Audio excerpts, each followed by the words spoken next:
What are some of the unknown truths about pro angler ethics?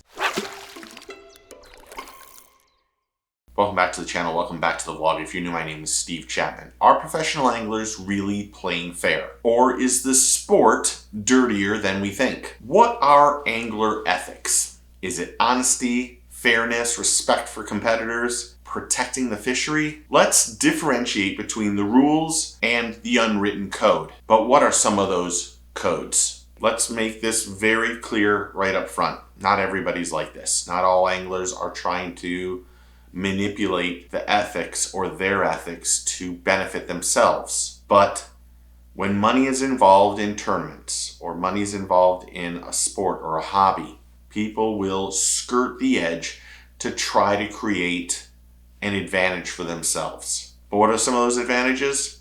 Number one, the gray areas. Spot sharing, information gathering before tournaments and hiring guides, and more rumors that are commonly told behind the scenes that most fans have no clue about. Community holes and who owns a spot, using technology versus natural skill. The gray areas get overlooked a lot of times because either they're hard to enforce, the rules and codes are hard to enforce, or because not everyone is commonly or constantly questioned. A lot of people use that skill to skirt that gray area because they do realize if only 5 people are being questioned, the odds are against you ever getting acknowledged or questioned for some of those gray areas. And some anglers will skirt it at all times.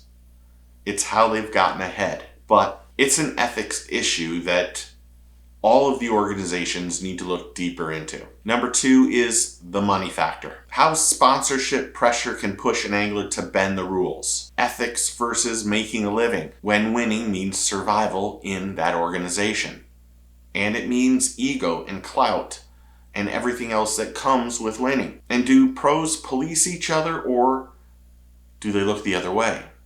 Now, I have seen and heard many things over the years. I'm not going to talk about rumors. I just don't think that's the right thing to do, because one person's rumor is another person's lie. But these days, because there's so much money to be made in sponsorships, if you win or if you lose, that anglers will push the limits of the angler ethics, of the code that is written but really unwritten. And these days, there are many people that are skirting that line of either being successful or unsuccessful with tournament fees and expenses that it costs.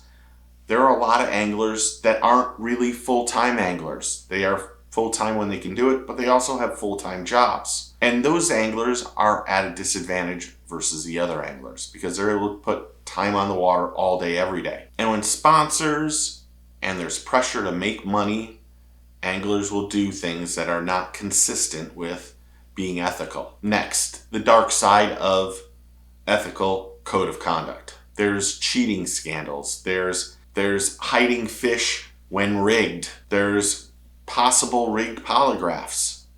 There's anglers being untrustworthy. There's ethical breaches that never ever make the news or make the media. They never make the headlines that insiders whisper about. And it brings into question, how far will that angler go to get that trophy or to get that check? The dark side of fishing isn't what fans, like myself, really know a lot about. Over the years, you always hear rumors or you hear things that are going on. It's hard to get someone to back up those rumors because you don't want to hurt someone's reputation. At the same time, those insiders that are talking about stuff, instead of saying no names, maybe we should call out anglers so that there is a fair and level playing field. Having said that, if you're wrong, you've really done some damage. And I think we need to have a better fan perspective. Do fans care about ethics or just the fishing? Has technology, like forward-facing sonar, mega sponsors, and YouTube fame eroded the sport's gentleman code of conduct? And I think social media is a big part of what has happened in the sport and the hobby. I think there are times when people say and do things on social media that don't help the sport at all. It makes us look bad. It makes us look stupid. And I can say from a father's perspective that I'm more disappointed in some of the younger anglers who just don't know how to either talk to the media, or they believe that doing the controversial thing on social media is the correct way to get recognition. And I'm not sure that's the right way to do things. But where do we go from here? I'm going to read it. Should pro circuits enforce a stricter code of conduct?